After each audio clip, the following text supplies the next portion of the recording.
The heavy oak doors didn't just open, they slammed against the marble with a sound like a gavel. Every man in the room reached for the cold steel at his hip, their hearts stopping as they looked toward the light. But it wasn't the police. It was a 7-year-old boy in a yellow hat with a plastic microphone. His eyes were wide with shock, but he didn't run. He pointed his mic toward the center of the room and whispered 3 words that changed everything. "Is he you?" The city's most ruthless kingpin, Dante Draco, sat frozen, his cigar smoldering forgotten in his hand. Because right next to him, tied, gagged, and desperate, was the ghost the world thought was dead years ago, his identical twin brother. What happened in that room next was never supposed to leave those walls. You are about to see how a child's search for a school story brought an entire criminal empire to its knees. Stay with me until the end, because the secret Leo scoop Miller uncovered will leave you breathless. Before we reveal the truth behind the Draco twins, make sure to like this video, hit subscribe, and tell us in the comments, what would you do if you found your double in danger? Now let's get into the scoop of a lifetime.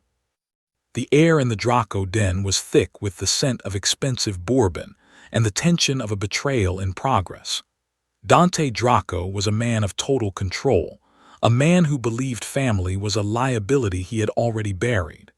But as the henchmen dropped their cards and the whiskey bottles shattered on the floor, Dante realized his secret was no longer his own. The silence in the room was no longer just a lack of sound. It was a physical weight, pressing against the lungs of every man standing in the shadows of the mahogany-paneled den. Dante Draco, a man whose reputation for cold-blooded efficiency was as sharp as the crease in his navy suit, felt his grip on the world slip as he stared at the boy in the doorway. Leo Scoop Miller stood bathed in a halo of artificial hallway light, his yellow press hat tilted slightly as his small hand trembled around the silver neck of his vintage microphone. The boy's eyes darted from the stacks of cash on the desk to the terrifying sight of the man in the chair. To anyone else, it looked like Dante Draco was staring into a mirror that showed a version of himself in total agony. Damien Draco, the twin brother the city whispered had died in an accident 3 years ago, was very much alive, though his frantic, muffled gasps behind the white duct tape suggested he wished he were anywhere else. Dante's cigar ash fell onto his expensive trousers, but he didn't blink. He watched as Leo took a tentative step forward, the squeak of his sneakers echoing like a gunshot in the stillness. The henchmen behind the desk were statues of incompetence. One had let a bottle of whiskey slip from his fingers, and it seemed to hover in midair before finally shattering against the rug. Dante finally found his voice, though it was a low, dangerous rasp that sounded like dry leaves on pavement. He didn't look at his men. He kept his eyes locked on the child who had just walked into a death sentence. He told Leo to stay exactly where he was, his voice carrying the authority of a king whose throne was currently on fire. He knew he had seconds before the panic of his guards turned into a hail of bullets to cover their tracks. Leo, driven by a mixture of terrifying innocence and a journalist's instinct, didn't run. Instead, he clicked the on switch of his toy recorder, the small red light blinking like a heartbeat in the dim room. He asked why the man was tied up and why he looked just like the boss. Dante felt a rare, jagged pang of something resembling guilt. He looked at Damien, whose eyes were wide with a silent plea. The truth was a jagged pill to swallow. This wasn't just a kidnapping. It was a family tragedy that had finally reached its breaking point. Dante began to speak, not for the men with the guns, but for the boy with the microphone, explaining that Damien wasn't a ghost, but a mistake he had tried to bury. He revealed that Damien had been the one to keep the books, the silent partner who knew where every cent of the Draco Empire was hidden. But greed is a poison that acts slowly until it paralyzes the heart.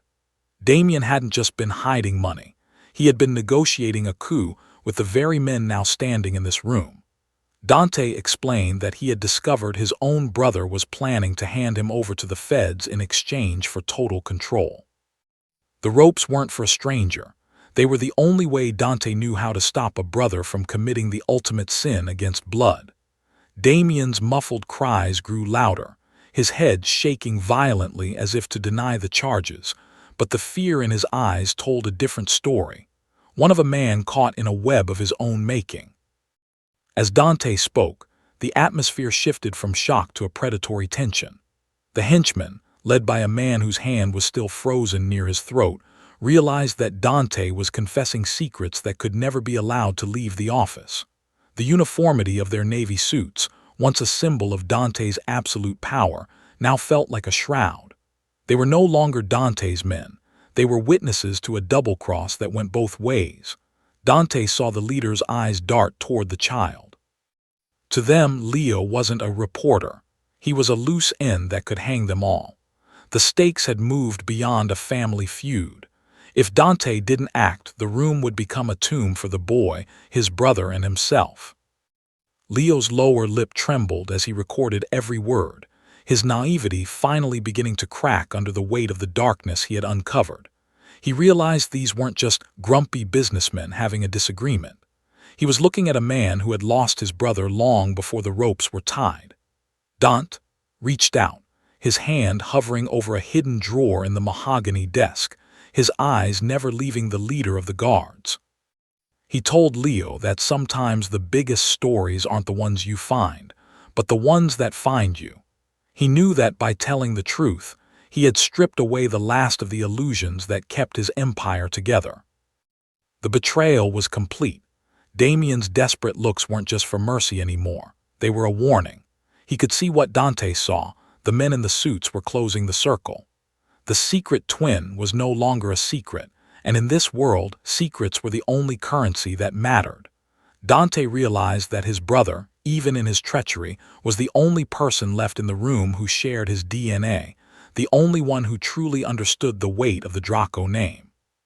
He looked at the ropes cutting into Damien's wrists, and then at the small boy in the press hat who had unknowingly forced a reckoning. In a final, low whisper that the microphone barely caught, Dante told Leo to get ready to run because the interview was over, and the real story was about to start. He knew that the only way to save the boy was to save the brother who had tried to destroy him. The coup was no longer a plan. It was happening now, in the flicker of the overhead chandelier and the sweat on the palms of the men in navy suits.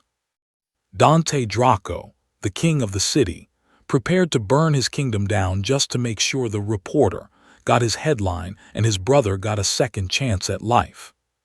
The stillness of the room shattered not with a bang, but with the sharp, mechanical click of Leo Scoop, Miller's toy recorder. In the heavy, mahogany-shrouded silence of the den, that tiny sound resonated like the cocking of a heavy-caliber pistol. The red light on the plastic device flickered steadily, a miniature beacon of truth in a room built on decades of shadows. Leo, his small hands tightening around the silver neck of his vintage microphone, looked up at the circle of men in navy suits. His expression, once purely shocked, was now hardening into the stubborn resolve of a child who took his press hat very seriously. He cleared his throat, the sound amplified slightly by the cheap speaker. "This is Scoop Miller," he whispered, his voice vibrating with a mixture of terror and excitement. "I'm here with Mr. Draco, and the other Mr. Draco. Is this live? Are you guys going to tell the world why you're keeping him in ropes?" For a heartbeat, the question hung in the air, absurd and devastating. The henchman, who had been frozen in various states of disbelief, one still staring at the shattered remains of a whiskey bottle, another with his hand paralyzed at his throat, suddenly shifted. The shock that had paralyzed them was evaporating, replaced by a cold, predatory realization. They weren't looking at a cute kid anymore. They were looking at a witness who was actively recording a confession that could send every man in the room to a federal penitentiary for the rest of their lives. The uniformity of their sharp suits, which usually signaled disciplined power, now felt like a shared uniform of panic. The man on the far left, his face pale and eyes darting toward the exit, was the first to let his hand drop from his throat to the holster tucked beneath his jacket. Dante Draco felt the temperature in the room plummet. He saw the shift in his men's eyes, the transition from the boss has a problem to we have to survive. He knew these men. He had hired them for their lack of hesitation, a trait that was now turning against him. He shifted his gaze to Damien, who was straining against the thick ropes, his muffled protests turning into a low, rhythmic thrum of warning. Damien knew the rules of this world better than anyone. He knew that in a mafia den, there is no such thing as an innocent bystander. There are only assets and liabilities. And with every second that red light on Leo's recorder stayed lit, the boy was becoming the most dangerous liability in the city. "The toy away, kid," the lead henchman growled, his voice stripped of any professional respect. He took a predatory step forward, his eyes fixed on the plastic recorder. The man's hands were up in a mock gesture of peace, but his fingers were twitching, a telltale sign of a man ready to lung. The surrender gestures of the men on the right had vanished, replaced by a tight, tactical formation. They began to fan out, subtly circling the desk, cutting off the path between Leo and the glowing doorway. The bright, explosive light behind the boy, which had originally made him look like a hero, now served only to silhouette him, making him an easy target for men who had spent their lives erasing mistakes. Leo blinked, his brow furrowed. He didn't understand the lethal undercurrent of the room, but he felt the change in the atmosphere. It was like the air right before a summer thunderstorm, heavy and electric. He pulled the microphone closer to his chest, shielding it as if it were a shield. "My editor says you can't tell the press what to do," Leo said, his voice trembling but defiant. "And my mama says it's rude to point." He looked at the lead henchman, his innocence acting as a bizarre, temporary shield. For a split second, the men hesitated.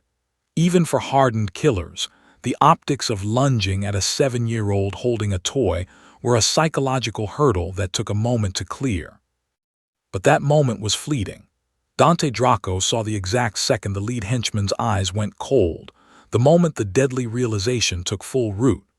The man didn't care about optics anymore. He cared about the electric chair. Dante reached slowly across the mahogany desk, his fingers brushing against the cold, heavy stacks of cash. He wasn't reaching for the money, but for the heavy brass paperweight shaped like a lion's head, the only weapon within immediate reach. He knew that the second he moved, the everyone froze phase of the night would officially end in a hail of fire. He looked at Damien, whose panicked desperation had reached a fever pitch. The twin brothers, separated by betrayal and ropes, were suddenly united by a single, terrifying goal, keeping the kid in the yellow hat alive. "The kid doesn't leave with that tape," another man muttered, his voice a low hiss that cut through the room. The men in navy suits were no longer acting as a coordinated unit under Dante's command. They were acting as a mob. The hierarchy had collapsed the moment the secret twin was revealed, and a witness started broadcasting. They knew that if they let Leo walk out that door, their lives were over. The busted realization on their faces had transformed into a grim, dark resolve. They began to close the distance, their movements no longer chaotic but calculated. The man in the center back, who had dropped the cards, didn't bother picking them up. He simply reached into the small of his back, the metal of his weapon glinting under the warm, moody chandelier. Leo took a step back, his sneakers squeaking again, but this time the sound wasn't an interruption, it was the starting gun. He realized now that this wasn't a game. He saw the grimace of pure realization on the faces around him and felt the cold reality that these men were not his friends. He looked to Dante, the mafia boss he had come to interview, and for the first time he saw the man's bulging eyes not as a sign of anger, but of a frantic, protective fear. Dante wasn't just a boss anymore. He was a man trapped between his past and a future that was currently pointing a gun at a child. "Leo," Dante said, his voice surprisingly soft, cutting through the rising murmur of the henchmen. "Stop the recording, now." He wasn't saying it to protect his secrets, he was saying it to de-escalate the targets on the boy's back, but Leo, stubborn to the core, shook his head. "The truth has to be told, Mr. Draco, that's the job." As the henchmen made their final move, lunging toward the glowing doorway to seal the exit, Dante's hand clamped onto the lion's head paperweight. The "Is this live?" question had been answered with a resounding, Deadly, yes. And as the room erupted into motion, the only thing that mattered was making sure the child reporter lived to see his story go to print. The air in the den, once thick with the frozen tension of a secret revealed, suddenly curdled into the violent heat of an imminent explosion. Dante Draco watched as the lead henchman's hand finally cleared his holster, the metal glinting with a lethal, oily sheen under the chandelier's warm glow. There was no more time for negotiations or the quiet authority of a boss. The busted realization on the faces of his guards had fermented into a desperate, murderous survival instinct. They were no longer his soldiers. They were witnesses who had decided that the only way to stay out of a cage was to turn the office into a graveyard. Dante's fingers tightened around the heavy brass lion on his desk, but he knew a paperweight wouldn't win a gunfight against 5 trained professionals. He looked at Leo, who was still standing in the glowing doorway, his tiny frame silhouetted against the hall light, holding that toy microphone like a holy relic. The boy was a target, and the men in the navy suits were already beginning to squeeze their triggers. With a roar that tore through the rising chaos, Dante didn't reach for his own weapon first. Instead, he lunged to his right, toward the brother he had spent the last 3 hours interrogating and binding. The panicked desperation in Damien Draco's eyes shifted in a heartbeat to a raw, animalistic understanding. The two brothers, identical in every physical detail but separated by a chasm of betrayal, shared a silent communication that only twins can possess. Dante knew that Damien was the only person in the room who stood a chance of helping him navigate the next 60 seconds of carnage. As the first bullet shattered a crystal decanter on the sideboard, spraying bourbon and glass like diamonds across the room, Dante reached into his pocket and pulled out a small, jagged folding knife.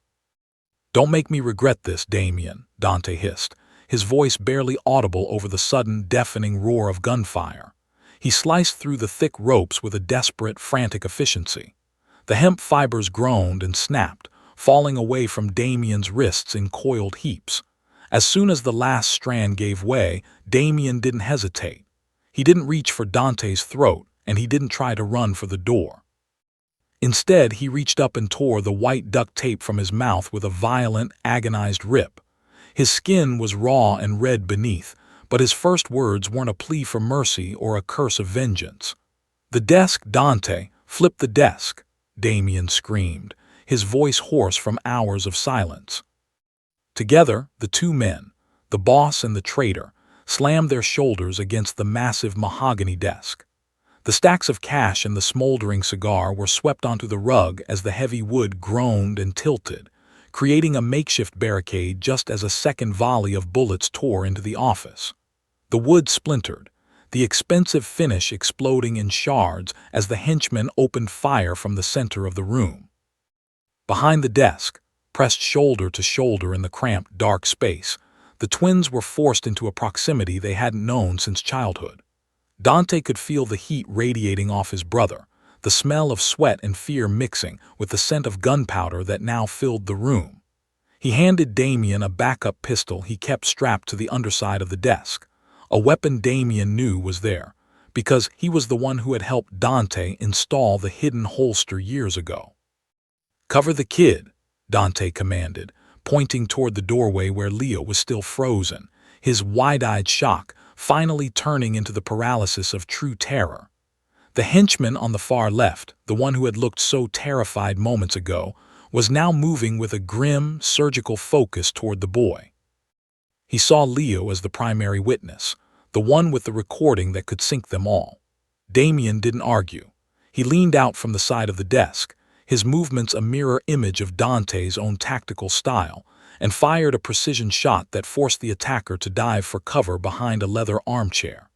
The uniformity of the room had been destroyed. The navy suits were now scattered, the chaotic movement of the men creating a deadly crossfire that pinged off the mahogany.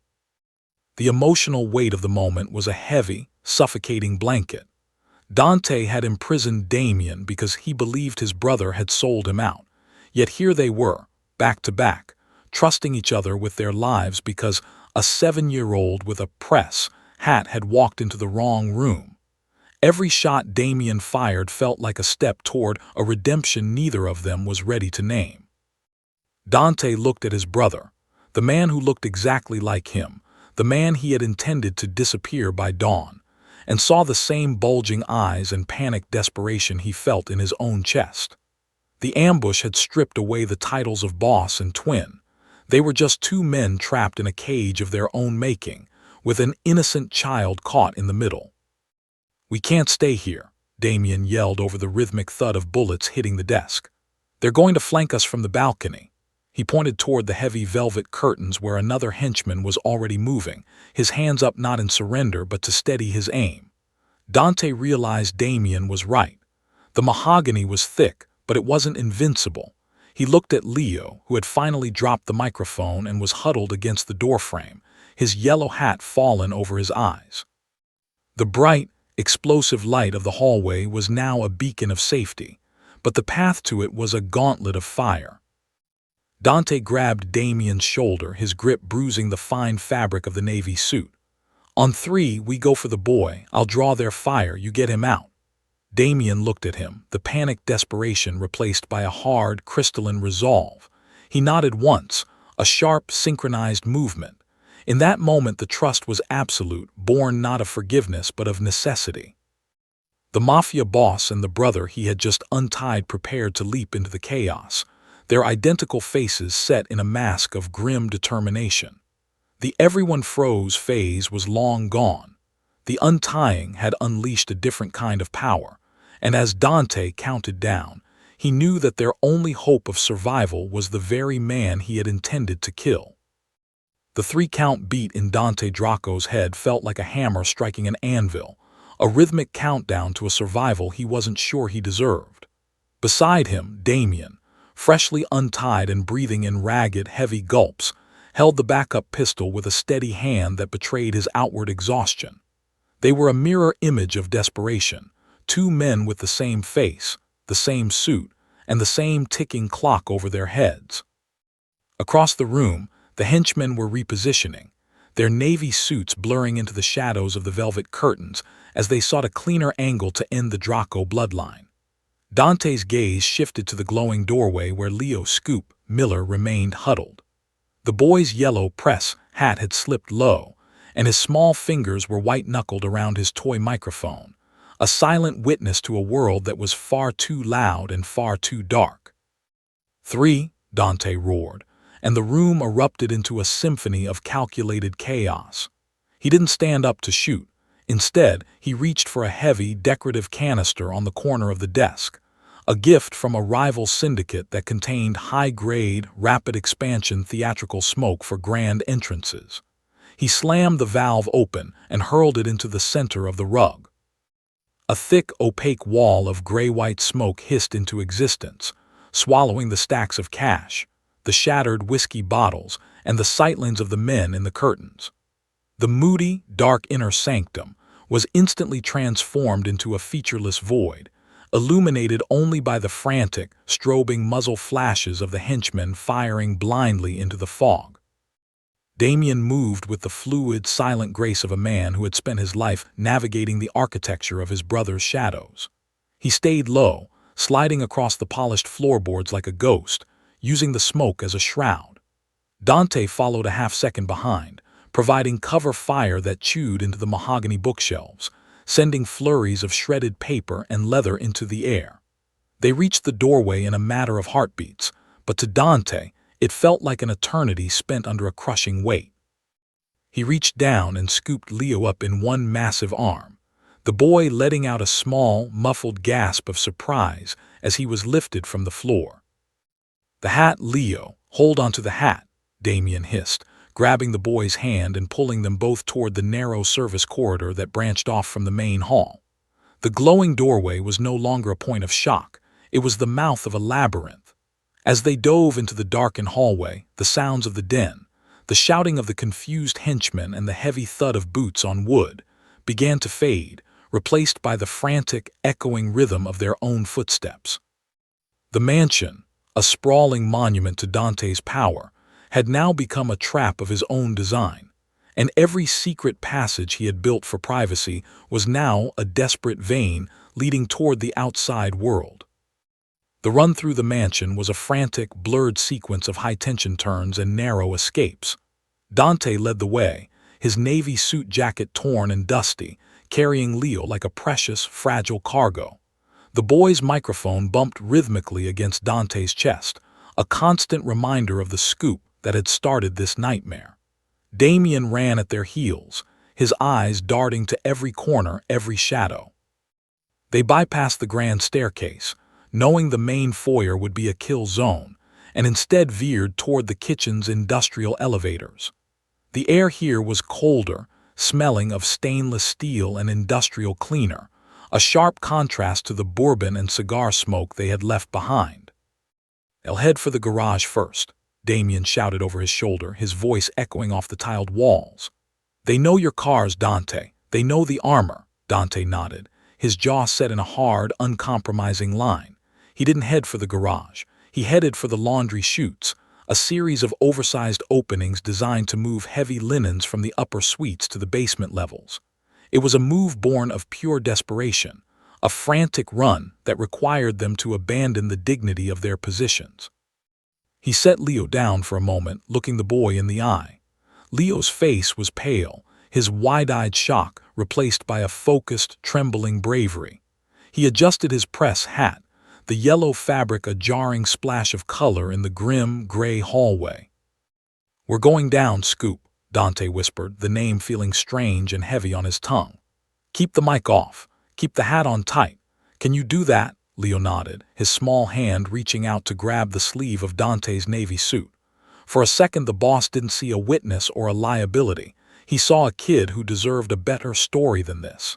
He helped Leo into the padded chute, followed immediately by Damien, who disappeared into the darkness with a grimace of panicked desperation. Dante was the last to go, casting one final glance back at the hallway as the distant sound of the service door being kicked open reached his ears. The henchmen were close, their uniformity now a relentless hunting force. The slide was a disorienting, gravity-defying plunge through the gut of the house. They tumbled out onto a mountain of silk sheets and heavy towels in the basement laundry room, the impact muffled but jarring. Damien was up first, his pistol raised, scanning the darkened room where the giant industrial washers sat like silent metallic beasts. The basement was a forest of shadows, lit only by the red exit signs that glowed like embers. They moved in a tight, protective formation, the two identical faces, leading the way for the child who had bridged the gap between them. Every creak of the house above sounded like a footstep. Every hiss of the steam pipes sounded like a whispered threat. They navigated the boiler room, the heat rising as they neared the massive furnace that powered the estate. Dante led them toward a small, inconspicuous wooden door hidden behind a rack of heavy maintenance uniforms. This was the great escape. He had prepared for a day he hoped would never come, a tunnel that led out beyond the estate's perimeter fence and into the wooded ravine that bordered the property. As they stepped into the damp, cool air of the tunnel, the silence of the underground felt like a physical relief. Dante looked at his brother, then at the boy who was now checking his toy recorder to see if it had survived the fall. The press hat was crooked, and the blue button-down shirt was stained with soot, but Leo Scoop Miller was still standing. The first leg of their journey was over, but as the distant sound of barking dogs and shouting men drifted down through the ventilation shafts, Dante knew the hunt had only just begun. They were out of the den, but the city was large, and the shadows were long. The damp, earthen scent of the tunnel gave way to the sharp, biting chill of the night air as the trio emerged into the wooded ravine at the edge of the Draco estate. Dante Draco didn't stop to catch his breath. His lungs burned with the exertion of the escape, but the adrenaline coursing through his veins was a cold, steady current. He kept one hand firmly on Leo's shoulder, guiding the boy through the tangled underbrush toward a rusted chain-link fence where a nondescript, mud-splattered black sedan sat idling in the shadows. This was the contingency of a man who lived his life anticipating betrayal. A ghost car registered to a dead man, tucked away in a place where only the deer and the desperate would find it. Damien scrambled into the passenger seat, his navy suit now unrecognizable under a layer of soot and torn fabric. Dante slid into the driver's seat, pulling Leo into the back, where the boy huddled against the leather, still clutching his vintage microphone as if it were a lifeline. The engine hummed to life with a low, guttural growl, and as the tires gripped the gravel of the hidden access road, the towering silhouette of the mansion began to recede into the darkness behind them. For the first few miles, the only sound was the rhythmic thumping of the tires and the heavy, synchronized breathing of the two brothers. The panicked desperation that had defined the den was replaced by a hollow, ringing silence. It was Leo who broke it. The red light on his toy recorder flickered back to life, casting a small, crimson glow on his face in the rearview mirror. He leaned forward, poking the silver microphone between the two front seats. "Scoop Miller here, still on the scene," he whispered, his voice gaining a sudden, eerie professional clarity. "We are currently in a high-speed getaway. I'm sitting with the two Mr. Dracos. One is a boss and one was in ropes. My first question for the record is, why do you guys have the same face but such different hearts?" Dante's knuckles whitened on the steering wheel. He didn't look back, but he could feel the boy's gaze through the mirror. Damien, on the other hand, turned slightly, looking at Leo with a tired, sad smile that made his identical face look a decade older than Dante. The question was too simple, too innocent, and it cut through the layers of professional ruthlessness they had built over 30 years. It wasn't a question about the coup or the money. It was a question about the fundamental fracture in their souls. "We didn't always have different hearts, Leo," Damien said softly, his voice barely audible over the wind rushing past the windows. He looked at Dante, but Dante kept his eyes fixed on the black ribbon of the highway. "When we were your age, we were just the Draco boys. We shared a bedroom that smelled like old comic books and stolen candy. We had the same heart back then. We used to promise that we'd never let the world change us. We thought the name Draco was a shield, not a target." Leo nodded solemnly, scribbling imaginary notes in the air with his free hand. "So, what happened? Did one of you lose your shield?" Dante finally spoke, his voice a low rumble that seemed to vibrate in the floorboards of the car. "Life happened, Scoop. The world doesn't stay small and sweet forever. Someone had to lead and someone had to follow. I took the weight of the family name because I thought I was strong enough to carry it. I thought I was protecting Damien by keeping him in the shadows, by making him the silent partner. I thought I was saving him from the dirt on my own hands." "But the shadows are lonely, Dante," Damien interrupted, his tone shifting from sadness to a quiet, simmering resentment. He turned back to the front, staring out at the passing trees. "You didn't protect me. You erased me. You became the boss, and I became the ghost who kept your secrets. You started looking at me like a liability instead of a brother. Is that why you tied me up? Because you were afraid I'd finally want a face of my own?" Leo's eyes darted between the two men. He was witnessing a collision between professional ruthlessness and family bloodlines in real time. He sensed the emotional weight of their shared history, the years of unspoken grievances that were finally being dragged into the light by a child's curiosity. He leaned closer to the microphone. "My mama says that if you don't talk about your feelings, they turn into monsters. Is that what happened in the den? Did the monsters come out?" The busted realization hit Dante harder than any bullet ever could. He realized that the secret twin wasn't just a plot point in a mafia war. It was the physical manifestation of his own loneliness.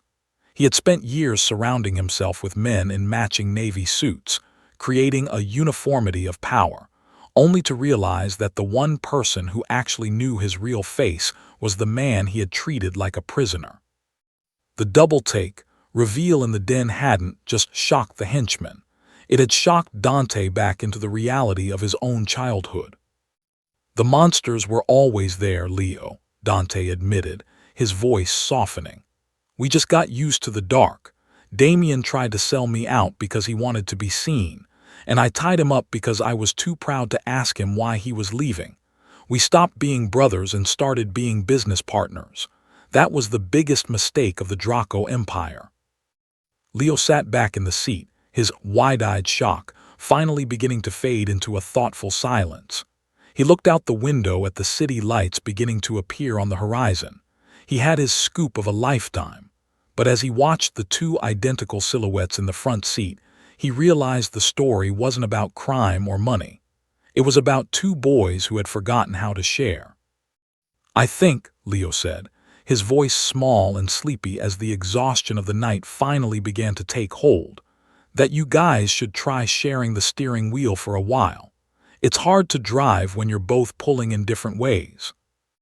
Damien reached out and placed a hand on the center console, and after a long, agonizing moment of hesitation, Dante laid his own hand over his brother. It wasn't a full reconciliation. There was still too much blood and betrayal between them for that. But it was a start. The innocent catalyst had done his work. As the car sped toward the city and the safe house standoff that surely awaited them, the brothers were no longer just a boss and a victim. They were the Draco twins, and for the first time in 3 years, they were looking at the world with the same eyes. The black sedan pulled into the gravel driveway of a nondescript, low-slung cabin tucked deep within the pine barrens of the city's outer rim. This was the Draco Sanctuary, a place where the uniformity of the navy-suited world was replaced by peeling paint and the smell of damp earth. Dante Draco cut the engine, the sudden silence of the woods feeling more like a threat than a relief. Beside him, Damien shifted, his eyes scanning the perimeter with the same panicked desperation that had defined his hours in the ropes. In the back seat, Leo Scoop Miller had fallen into a shallow, fitful sleep, his yellow press hat tilted precariously over his brow. The boy's hand still gripped the silver vintage microphone, his knuckles pale even in the dark. Dante looked at his brother, the man who shared his face but had almost cost him his life, and gave a sharp, decisive nod. They had to move. They had to get the innocent catalyst inside before the dawn light turned them into easy targets. Dante carried Leo into the cabin, the floorboards groaning under his weight like a warning. He set the boy down on a threadbare sofa, while Damien began the ritual of the safe house, checking the shutter locks, testing the phone line, and verifying the contents of the hidden wall safe. The emotional weight of their collision between professional ruthlessness and family bloodlines was still heavy in the room, but the immediate need for survival had forced a temporary, fragile peace. Dante watched his brother work, noticing how Damien's hands shook as he loaded a fresh magazine into his pistol. The secret twin wasn't just a body to protect anymore. He was a partner again, however unwillingly. They were two kings without a throne, hiding in a shack because a 7-year-old had kicked open the wrong door. It was Damien who noticed the flicker first. He had been moving Leo's press, hat to the coffee table when he felt a faint, rhythmic vibration. He turned the yellow cap over, his brow furrowed in the dim light of a single-floor lamp.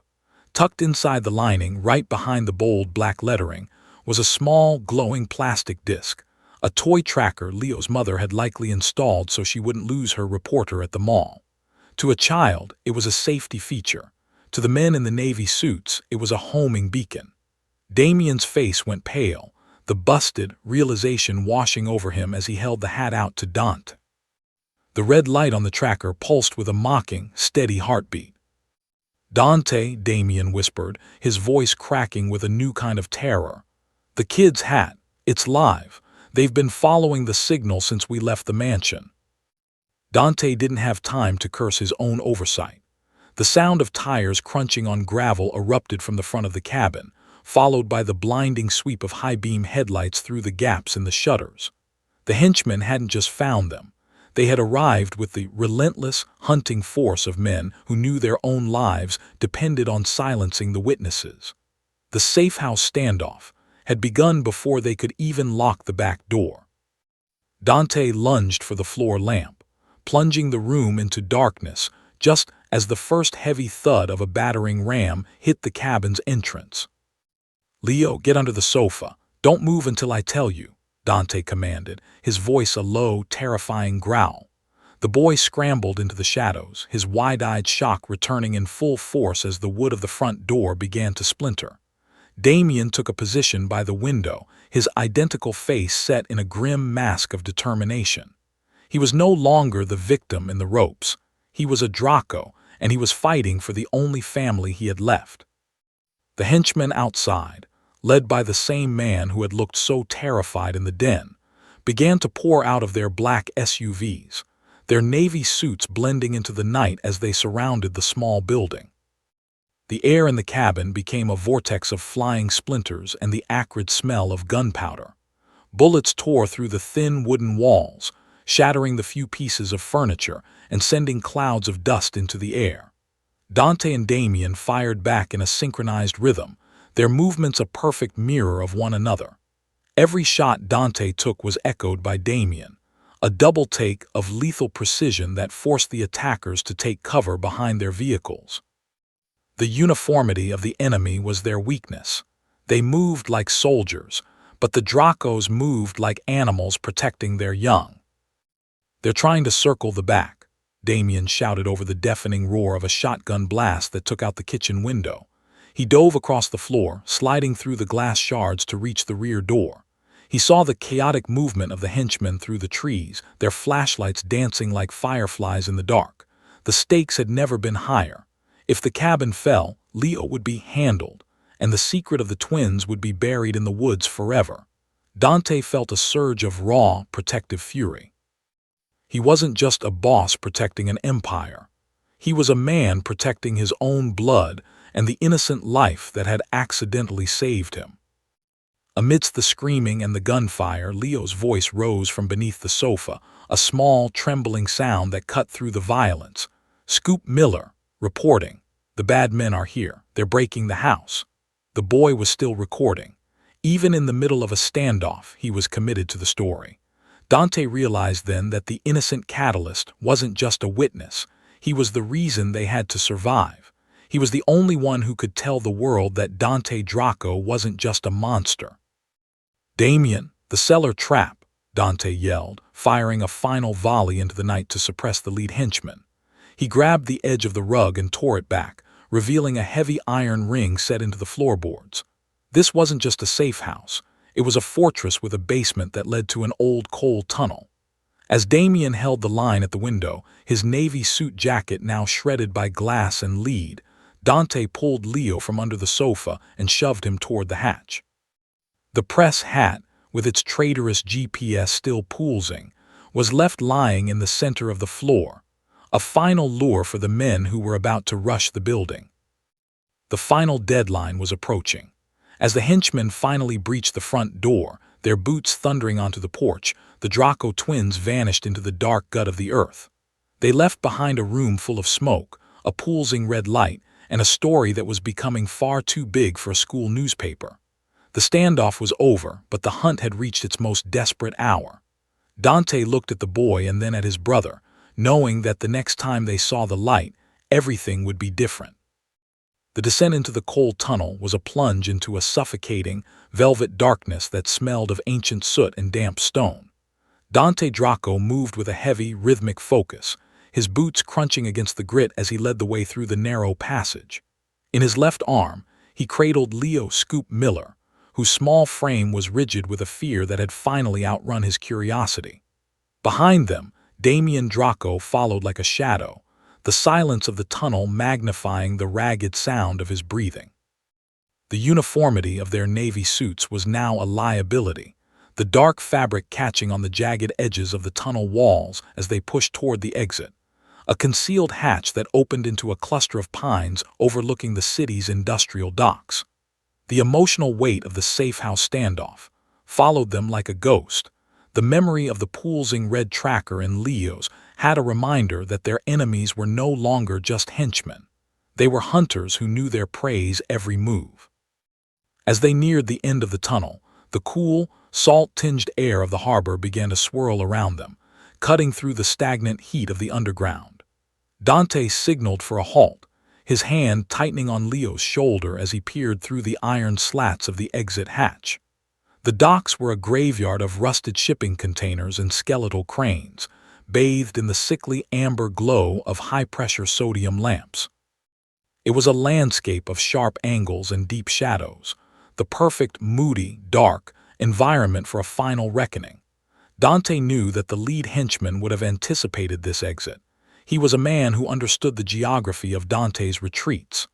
The busted realization from the den had evolved into a surgical pursuit, and as the trio climbed out of the earth and into the biting wind, the silence of the docks felt like a trap waiting to be sprung. They moved toward a stack of silver containers, the chaotic movement of the harbor's distant machinery providing a thin veil of noise for their footsteps. Leo gripped his vintage microphone against his chest, his wide-eyed shock replaced by a hollow, wide-awake stare. He looked at the two Dracos, the two identical faces that had become his only world, and saw the panicked desperation in their eyes. But as they reached the edge of the pier, the tone of the night shifted from a frantic run to a lethal confrontation. High above them, on the catwalk of a decommissioned crane, a single, rhythmic flash of blue light signaled the presence of a professional. It wasn't the uniformed henchman. It was a specialist, a sniper brought in to ensure that the secret of the twin brother was buried once and for all. Dante saw the glint of the lens a fraction of a second too late.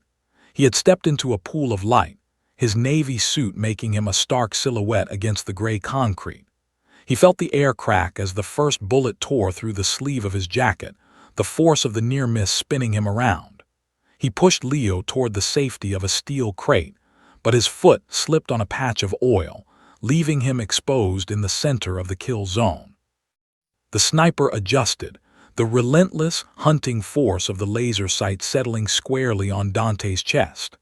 The boss, the man who had built an empire on professional ruthlessness, stood frozen, his eyes bulging as he realized that his own life was the price for the secrets he had kept. But blood is thicker than bourbon. Damien Draco didn't hesitate.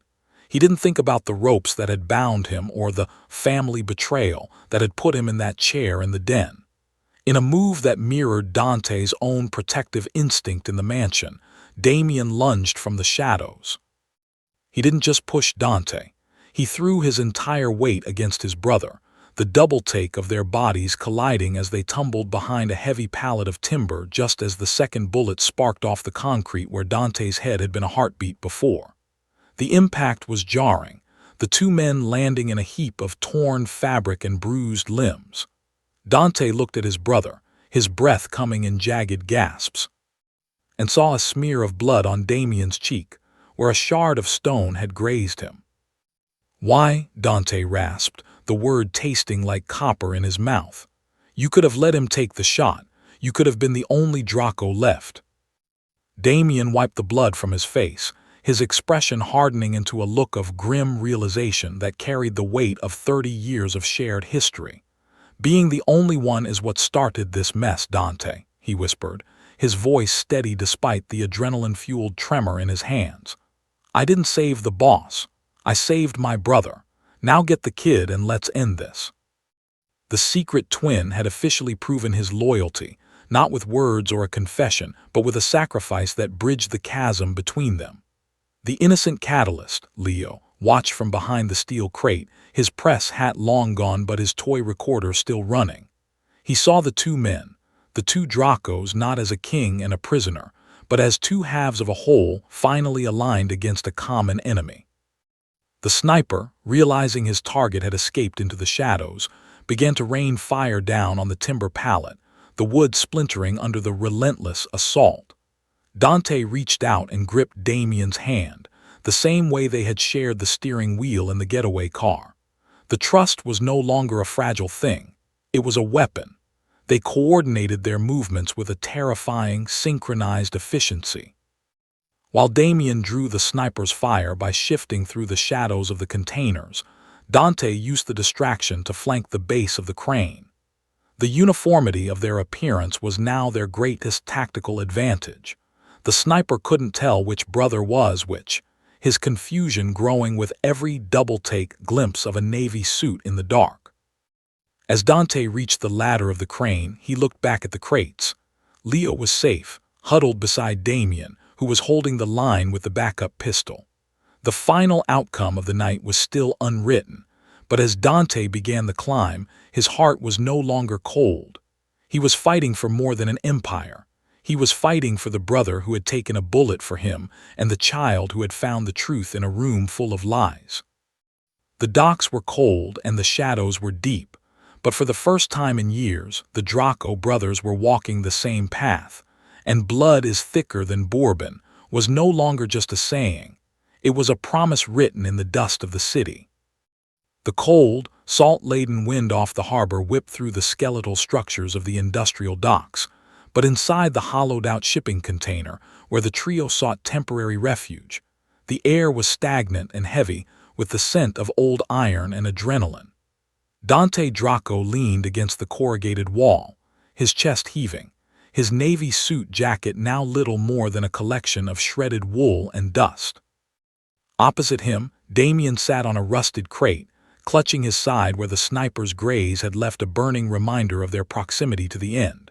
Between them, sitting on the floor with his legs crossed and his press hat gone but his spirit unshaken, was Leo Scoop Miller. The boy's wide-eyed shock had transformed into a precocious, almost haunting focus. He clicked the on switch of his toy recorder, and the small red light flickered to life, a tiny heartbeat in the gloom.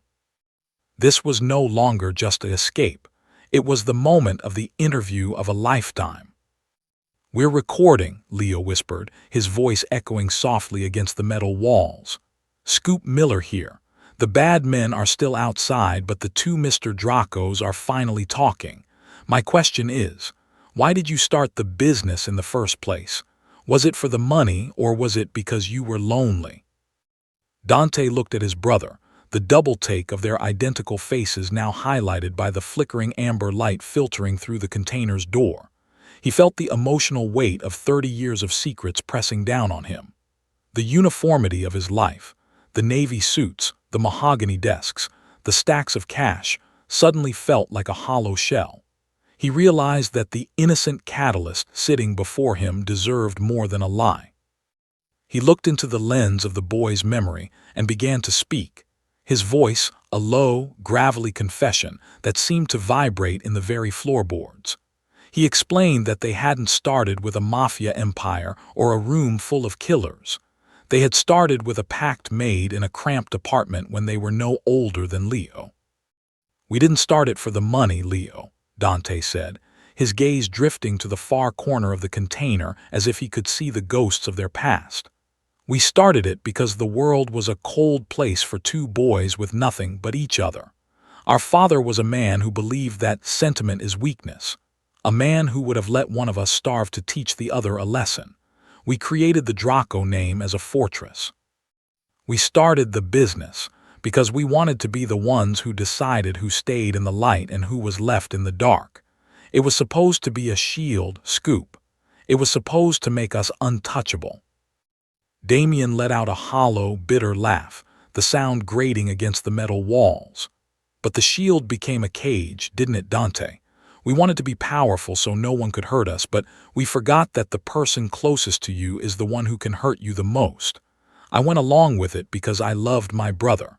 I became the secret twin, the shadow in the den, because Dante said it was the only way to keep the family safe.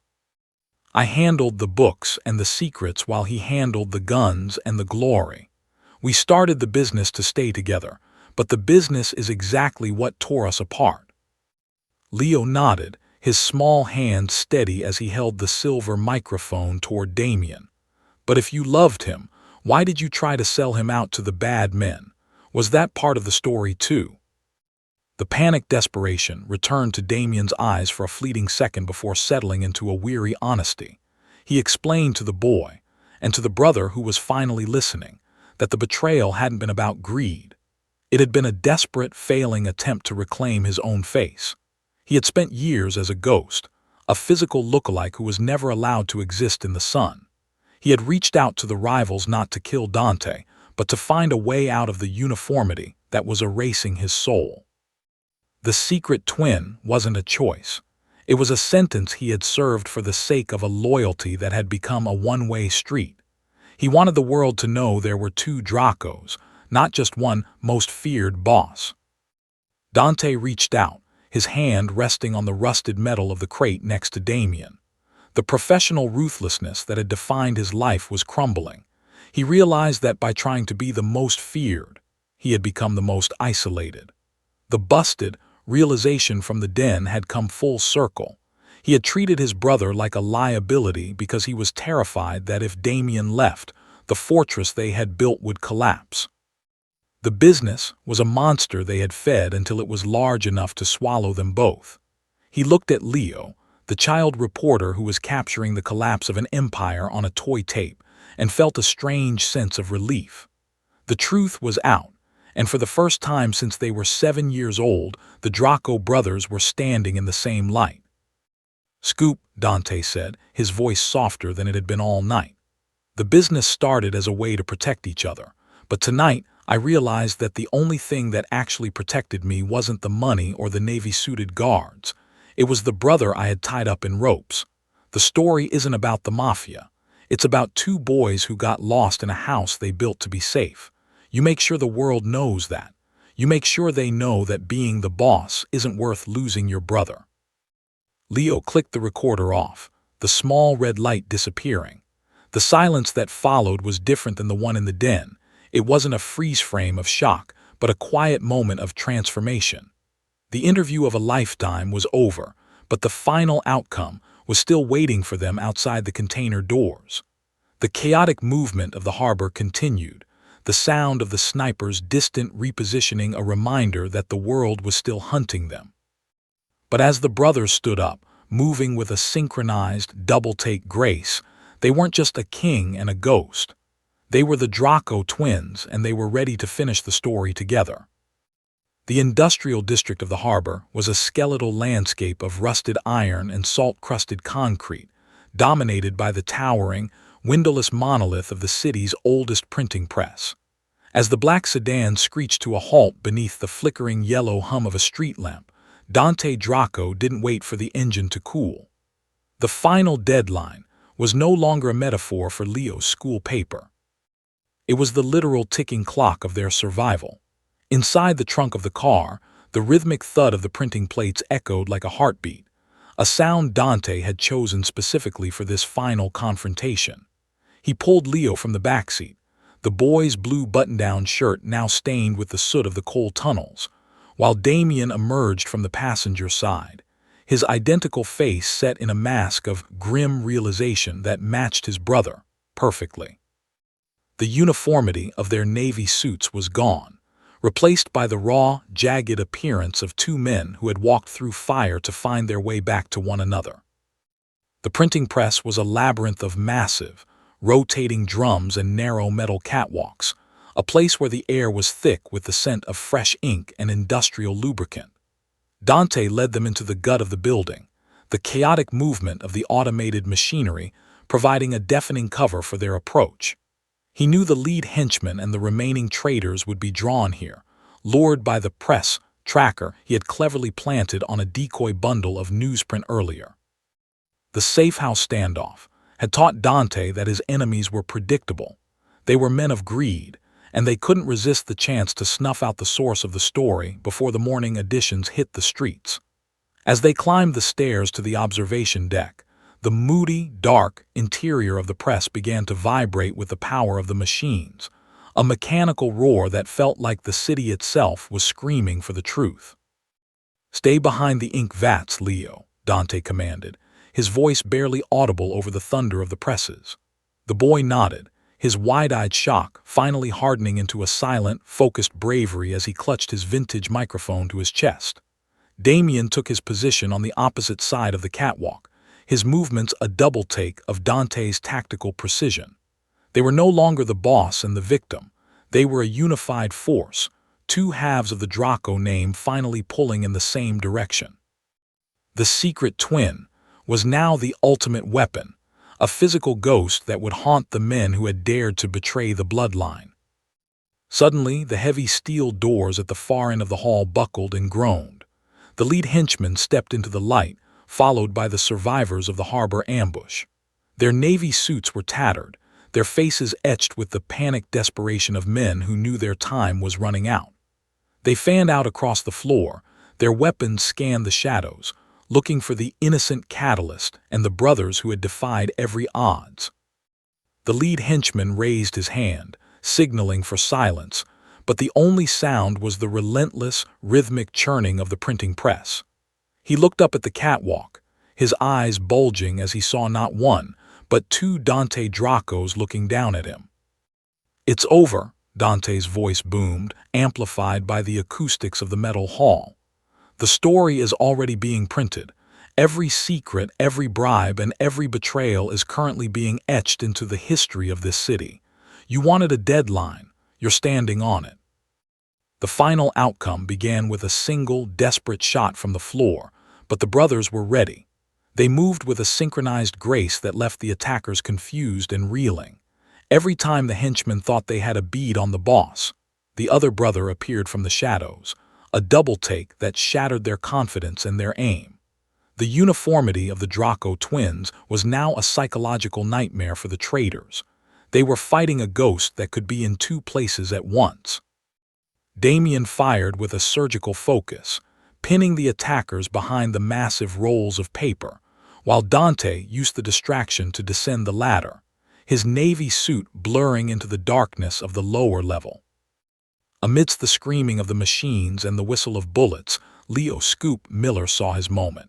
He didn't have a gun, but he had the press badge and the toy recorder that had captured the interview of a lifetime. He leaned over the railing of the ink vat, his voice small but clear as he spoke into the microphone. "This is Scoop Miller, reporting from the end of the line. The bad men are cornered and the truth is coming out." His voice, though high-pitched, seemed to carry more weight than the gunfire. It was the sound of the world they had tried to silence, the innocent catalyst, who had proven that even the most feared empire could be brought down by a kid who just wanted to tell the truth. The lead henchman, realizing the final deadline had arrived, made a desperate lunge for the main power switch of the press, hopping to stop the ink from flowing. But Damien was faster. He leaped from the catwalk, his panicked desperation fueled by a lifetime of being sidelined. He tackled the man into a pile of freshly printed sheets, the white paper fluttering around them like snow. As they struggled on the floor, Dante arrived, his shadow falling over the traitor. The professional ruthlessness was there, but it was tempered by a new sense of purpose. He didn't pull the trigger. Instead, he looked at the man who had been his right hand and saw only a small, broken part of a business that no longer mattered. "The story is out," Dante said, his voice cold and final, "and you're just a footnote." As the police sirens began to wail in the distance, echoing off the harbor walls, the chaotic movement of the showdown began to settle into a quiet, heavy peace. The villains were cornered. The secret of the twin brother was no longer a weapon to be used against them, and the final outcome was a victory that had nothing to do with money. Dante looked up at the catwalk and saw Leo, who was adjusting his press hat with a tired, proud smile. He looked at Damien, who was standing over the defeated henchman, his face bruised but his soul finally free. The final deadline had passed, and as the morning sun began to bleed through the skylights of the printing press, the Draco brothers realized that, for the first time in their lives, they weren't just survivors. They were the authors of their own new chapter. The mechanical roar of the industrial printing press began to wind down, a metallic groan that signaled the transition from the final deadline to a fragile, newfound silence. The air in the massive hall remained heavy with the thick, sharp scent of fresh ink and the cooling scent of gunpowder, but the lethal energy of the night had finally dissipated into the early morning light. Dante Draco stood by the massive rotating drums, his navy suit tattered and stained, looking like a man who had survived a war only to find himself in a foreign country. His gaze drifted from the incapacitated henchman on the floor to the high catwalk where Leo "Scoop" Miller was carefully climbing down. The boy still clutched his vintage silver microphone, his blue button-down shirt wrinkled, and his expression one of tired, triumphant clarity. Dante watched him, and for the first time in his life as the most feared kingpin, He felt a strange, uncomfortable sensation, not of power, but of a desperate, quiet accountability. Damien moved to his brother's side, his own identical face reflecting a double-take of exhaustion and relief. The secret twin was no longer a ghost hidden in a mahogany-paneled den. He was a living man standing in the center of the world.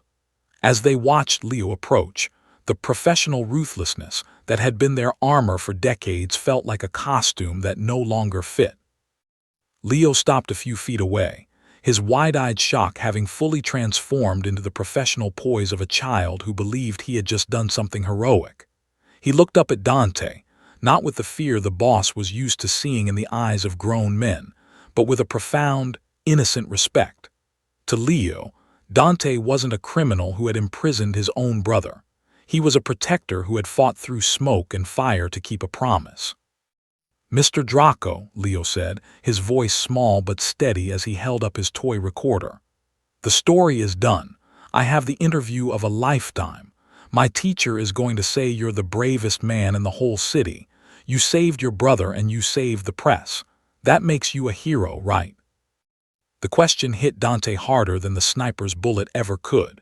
He looked at the boy, then at the busted realization in Damien's eyes. He realized that for the last 24 hours, he had been performing for the most important audience of his life. Through the lens of Leo's toy microphone, Dante hadn't been a monster built on family betrayal and greed. He had been the man Leo thought he was, a leader who valued blood over bourbon and truth over terror. The innocent catalyst had created a version of Dante Draco that was better than the original, and as the boss looked into the boy's expectant face, he realized with a jolt of emotional weight that he didn't want to go back to being a king of shadows. He wanted to be the man the boy with the mic believed in. Dante knelt down so he was eye level with Leo, a gesture of transformation that would have shocked any of his associates back at the Golden Palm. He reached out and gently straightened the invisible press hat on the boy's head, his large hand trembling slightly. He realized that his entire life had been a frantic run away from his own humanity, but this child had walked through a glowing doorway and caught him before he could disappear forever. The business he had built was a cage, but Leo had given him the key. Dante saw his own reflection in Leo's eyes, and for the first time the double take didn't show him a twin, it showed him a potential future. "Scoop," Dante whispered, his voice thick with a vulnerability he hadn't allowed himself since he was 7 years old. "The hero isn't the one with the guns. It's the one who tells the truth when everyone else is trying to hide it. You're the hero here. I'm just someone who's learning how to read the headlines properly for the first time." Damien stepped forward, placing a hand on Dante's shoulder, a gesture of reconciliation that cemented their new alliance. The brothers stood together, two identical men who had finally found a single purpose. They watched as Leo clicked the recorder off, satisfied that the scoop was secure. The final outcome wasn't just about escaping the henchmen or exposing the coup. It was about the internal shift within the most calculated kingpin. Dante realized that the uniformity of his past was a lie. He didn't have to be the boss of a criminal empire to be powerful. He had to be the man who deserved the respect of a kid with a toy microphone. The sirens outside were growing louder, the red and blue lights beginning to strobe against the high windows of the press. Dante knew that the final deadline would bring consequences, but he no longer feared the dark. He looked at Damien and saw a brother he could finally look at without a desk between them. He looked at Leo and saw a reminder that innocence is the only thing that can truly stop a room full of killers. The secret twin was free. The story was printed, and Dante Draco was finally ready to stop being the man the world feared and start being the man the boy believed him to be. As they walked toward the exit together, the morning sun finally broke over the horizon, casting long, warm shadows across the ink-stained floor. The interview of a lifetime was over, but the actual life was just beginning. Dante didn't look back at the stacks of cash or the broken men he was leaving behind. He only looked forward, following the small boy with the press hat into the light, ready to face whatever headline the world had waiting for him. 6 months had passed since the night the city's oldest printing press roared with the secrets of the Draco Empire, and the morning air outside the Lincoln Elementary Auditorium was crisp, smelling of fallen leaves and the distant salt of the harbor. Inside, the uniformity of the school's linoleum floors and plastic chairs felt worlds away from the moody, dark inner sanctum of Dante Draco's former life. The room was packed with parents and teachers, a sea of ordinary people unaware that the final outcome of a criminal war had been decided by the small boy currently fidgeting on the stage. Leo Scoop Miller sat in the front row of the assembly, his blue button-down shirt tucked neatly into his khakis, and though he wasn't wearing his yellow press hat, the wide-eyed shock of his famous adventure had been replaced by a quiet, beaming pride. He clutched a small, gold-painted trophy in his hands, the school journalism award glinting under the bright, fluorescent gymnasium lights. In the very back of the auditorium, shrouded by the deep shadows of the heavy velvet exit curtains, two men stood in absolute silence. They wore identical dark overcoats, their collars turned up against the morning chill, their two identical faces, partially obscured by the dim lighting of the rear hall.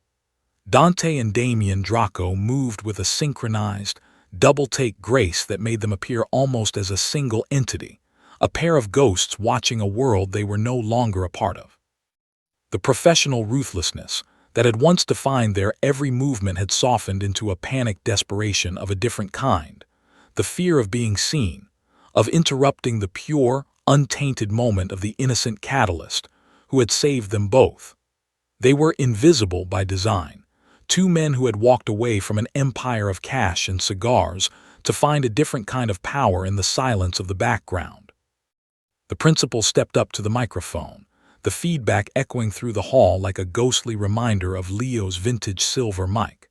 She began to speak about the importance of truth, about a young reporter who had shown the city that even the most feared secrets cannot hide from a brave heart. As she called Leo's name to the podium, the auditorium erupted into a chaotic movement of applause. Dante felt a lump form in his throat, an emotional weight that was heavier than any stack of mahogany desk cash. He watched as Leo adjusted the microphone stand, the boy's small hands steady as he prepared to give his speech. 6 months ago, Leo had been a witness to a family betrayal, but today he was the author of a new legacy. I learned that stories are everywhere, Leo's voice piped through the speakers, clear and resonant. And sometimes the biggest stories are about people who just need to remember who they are. My mama says the truth is like a light in a glowing doorway. Once you open it, you can't ever really close it again. I want to thank the men who let me tell their story, wherever they are. From the back of the room, Damien reached out and gripped Dante's shoulder, a gesture of reconciliation that had become their new normal. The secret twin was no longer a prisoner of ropes or shadows. He was a partner in a life lived on the fringes of the light. They had spent the last half-year dismantling the business, turning the uniformity of their criminal past into a series of anonymous donations and legal restitutions. They were no longer the Mafia boss and the victim. They were simply the Draco brothers, two men who had been busted by the truth and found themselves better for it. They watched as Leo held his trophy high, the final outcome of their long, violent night finally manifest in the joy of a child. As the assembly began to disperse, the Dracos didn't move. They stayed in the shadows, watching as Leo was surrounded by his classmates, his press, hat finally back on his head as he began interviewing his friends about how they felt about his win. Dante looked at the boy and realized that the interview of a lifetime hadn't ended at the printing press. It was a conversation that would continue for the rest of their lives. He had become the man Leo thought he was, a man who lived in the background so that others could stand in the sun. The final deadline had passed, and the front page of the Draco story was no longer written in blood, but in the quiet, invisible presence of two brothers who had finally found their way home. Damien nudged Dante, pointing toward the side exit. It was time to go before the double-take of their identical faces drew too much attention. They turned as one, their movements a perfect mirror, and slipped out into the autumn air. Behind them, the sounds of the school and the innocent catalysts, laughter faded into the distance. They walked toward a modest car parked a block away, no longer a getaway vehicle but a simple means of transport for two men with nowhere to hide and nothing to prove. The transformation was complete. The city still had its bosses and its secrets, but the Draco brothers were no longer among them. They were just two men, invisible and free, walking a path that a 7-year-old with a toy microphone had cleared for them through the dark. The story was finished. The front page was framed on a wall in a small house across town, but the real headline was written in the silence between the two brothers as they drove away from the school. They were no longer a king and a ghost. They were a family, and as the sun climbed higher into the sky, the shadows of the Draco name finally began to shorten, leaving behind a world that was a little bit brighter and a lot more true.